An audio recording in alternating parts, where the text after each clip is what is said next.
Welcome to the Light Reading Podcast. I'm Kelsey Zeiser, an editor here at Light Reading. Our guest today is Cliff Grossner, Executive Director for the Cloud and Data Center at Omdia. Today we're going to talk about HPE's $925 million acquisition of SD-WAN supplier Silver Peak. Cliff and I will discuss whether the timing was right on this acquisition and also what it means for the wider SD-WAN market. In addition, Cliff will share his predictions for how the COVID-19 pandemic will impact the SD-WAN industry. We'll cover those topics and more right after this break.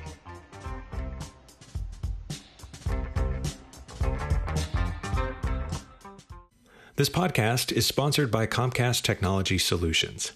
Backed by Comcast's 20-plus years in the broadcast and streaming industries, Comcast Technology Solutions provides the technology stack and expert guidance that allows Tier 1 media companies worldwide to manage their content from post-production through delivery. All right. Hi, Cliff. Welcome to the Light Reading Podcast. Well, thank you, Kelsey. It's my pleasure to be here today. Yeah. How's your week going so far? Well, given that it's Thursday and I've had a really busy week and we're wrapping up a big project tomorrow, it's been extremely pressured, but I'm really looking forward to the weekend, and it's been going awesomely well because we're in not bad shape for tomorrow's delivery. Oh, excellent. That's always good to get that in, and then you can relax on the weekend. Well, thanks again for joining us, and wanted to talk to you today about the big news that HPE acquired Silver Peak for $925 million. Just a few dollars there. What are your thoughts on that acquisition? Was HPE's decision to acquire Silver Peak a logical or smart move for the company? Overall, I should let you know that I have spoken both to HPE and I've spoken to Silver Peak about the acquisition. I'm very positive about it. From the perspective of HPE, they, I think, did a smart move because if they were going to get into the SD-WAN market, they wanted to buy into the market with a position of strength, and they did because Silver Peak was very near the top of market share after Cisco and VMware in the market, and so they bought a very significant position. And actually, the price they paid, while it might seem a lot, is actually quite a good price. Okay. Silver Peak had about 170 million in revenue for 2019 by our estimates. Wow. And that would be about a 5 times multiplier for Silver Peak, which is very reasonable given what they bought. What are your thoughts on the timing of this acquisition? I've heard that we're entering into SD-WAN 2.0, where some service providers are bringing on additional vendors because due to customer demand or just to have a wider suite of services to offer. So is HPE a little bit late coming in, or do you feel like the timing is just right for this acquisition? Well, there's a couple of factors. First of all, if they had bought a small player that had some technology but no real traction in the market, I'd have said too late, too little, too late, not going to help them. But in this case, they bought Silver Peak, which is well positioned in the market, has a reasonable service provider business, and so now, this is complementary with HPE's SD branch equipment and business. So, in terms of timing in the market, the fact that they bought a player that's well positioned, really, it's still lots of time in the market. I mean, 2019 we have the market at a little over $2 billion in revenue, and we forecast that by 2024, it'll be about $4.6 billion in revenue to the vendors. That doesn't include revenue to the service providers, and so HPE is in a good position to see fruit from their acquisition. And also, there's not that much of an overlap in terms of Silver Peak brings in their client base, they bring in their service provider partners. And I'm going to push back a little bit on the thought that, the service providers have all made their choices. It is true that in North America and many places they have, but in talking to some of the other vendors, they're still acquiring new service provider partners, but maybe in other parts of the world that are just stepping up to figure out what they're doing about SD-WAN. Okay, so it sounds like there's still a lot of opportunity there. What does this acquisition mean for the broader SD-WAN market? It seems like there's still, last I heard there were 30 plus vendors around. So, what are your thoughts on how this might impact the SD-WAN industry? Well, there are 30 plus vendors, but there's a long tail of maybe 15 that probably will stay where they are and Hmm. are not significant anymore in the marketplace. So what it means is we're going to have a healthy market because we've got now competition from a like to like technology vendor with HPE against VMware and Cisco. And so that's kind of one camp where you have the vendors coming from networking, switching, routing side. And then you have the other camp, which is also pretty good competition, is the security side, where you have Fortinet with their own offering that's doing very Hmm. well and actually rivaling Silver Peak for position in market share. And then we have Palo Alto that kind of realized they better get in the game, although they picked up a smaller player, one that's well known, Hmm. CloudGenix, but Hmm.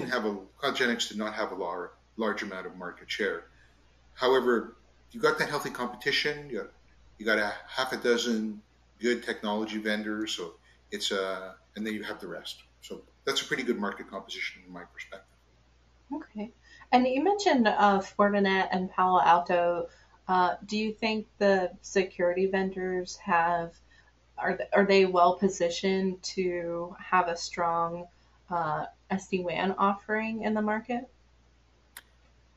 Certainly, Fortinet is. I mean, they've been dabbling in the networking side of things for a long time. They've had a Hmm. WAN optimization module for their firewalls, and they've got a pretty large client base that is going to need security combined with SD-WAN. And you're either going to get security combined with SD-WAN by buying SD-WAN with some sort of maybe universal appliance like UCPE, or Hmm. getting a managed service and having a security module associated with SD-WAN. And the other way to come at it is to take the firewalls that you already have as an enterprise, as an IT buyer, and add SD-WAN to them. So I think that Fortinet is well positioned in the marketplace. Large client base can convert them to SD-WAN and heritage and understanding networking. Hmm. Palo Alto is coming a little bit more from behind in my estimation, and um, however, we should not discount that they have a pretty large play because of their ability to put their software on UCP equipment, and I do hear a lot of bundling going on with Palo Alto. Do you have any other predictions or forecasts for perhaps future acquisitions or consolidations coming up in the SD-WAN market? It sounds like maybe um, Versa, perhaps, when they be acquired, or do you think that, this acquisition of Silver Peak might be the last big one for this year? Given that you've got the three largest technology vendor supported, networking vendor supported players in the market in very, very large companies now, ultimately Versa Networks, um, I think, needs to find a home in a bigger Hmm. player rather than as a pure play. And I've heard speculation that it could be one of the cloud providers that doesn't have SD-WAN now picked them up. As you know, Oracle picked up Talari, and there's a lot of um, partnerships with Microsoft from some of the various players. And so, is it going to be a cloud provider, or is it going to be some other technology vendor that wants to jump in, like, for example, Juniper Networks that doesn't have, for the most part, an SD-WAN play. And when they look around, their competition, um, HPE and Cisco do have one. So Hmm. those are some of the potential that might happen. I typically don't like to say with too much certainty what's going to happen, but that would be the candidate from my perspective. The rest of the candidates, they could have some interesting bits of technology. but you're not going to be buying a market position at that point. Whereas with Versa Networks, their market share is pretty strong. They have really good uptake with a number of service providers, and so they're very well positioned in the marketplace. And anyone buying them would be buying a position of strength. So we'll have to stay tuned on that. And then what are your thoughts on how well the SD-WAN market is weathering the COVID-19 pandemic? I've heard that things are just fine. I've also heard that things slowed and then are picking up again. What are you seeing? Well, like anything with COVID-19, there's pluses and minuses, and there's some areas that are doing better and some areas that are doing worse. So the initial, kind of rush to figure out how to keep everyone working was definitely a plus for some of the SD-WAN vendors that had the smaller appliances that could go home. That came across pretty well and provided a little bit of a boost for SD-WAN vendors. The issue now going forward is we're now going to see some of the projects delayed a little bit for campus deployments as we figure out how many people are going back to work, if any, and how fast. And ultimately, does 50% of the workforce stay work from home? So there is a little bit of perhaps an uncertainty there. And also, with the global slowdown that is inevitable with COVID-19, taking several points off the global GDP, the question is, what happens to the forecast? And I will tell you that prior to COVID-19, my forecast out to 2024 for the SD-WAN vendors was a little bit higher than it is now. I did lower it just because I believe the economic slowdown has to impact a little bit. But overall, I don't see a tremendous change. Okay.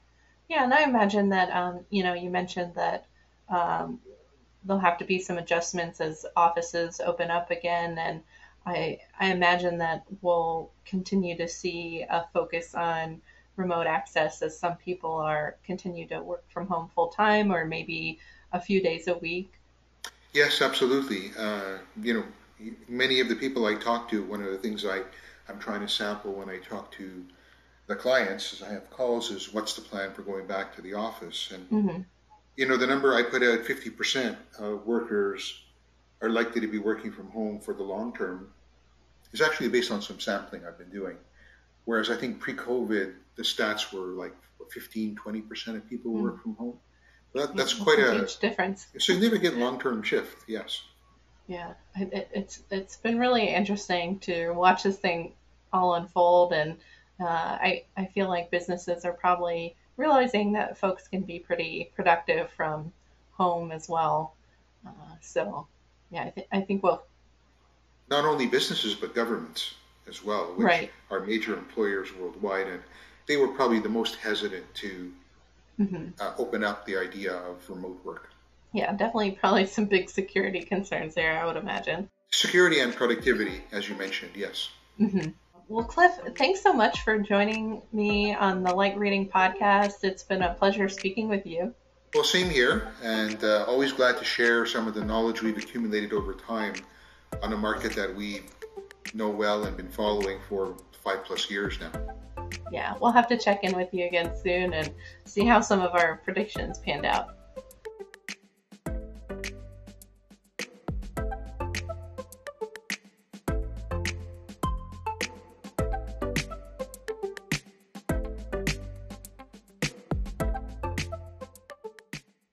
That's our show. Thanks so much to Cliff Grossner for being our guest. Thanks also to our amazing producer, Tian Fu, for always making us sound good. And thank you, dear listener, for tuning in. We wouldn't be here if it wasn't for your support. The Light Reading Podcast is available on a number of different platforms, such as Google Play, Spotify, Apple Podcasts, SoundCloud, and more. So don't forget to tell your friends to tune in as well. Thanks again for listening to the Light Reading Podcast, and we'll see you next time. This podcast is sponsored by Comcast Technology Solutions. Backed by Comcast's 20+ years in the broadcast and streaming industries, Comcast Technology Solutions provides the technology stack and expert guidance that allows Tier 1 media companies worldwide to manage their content from post-production through delivery.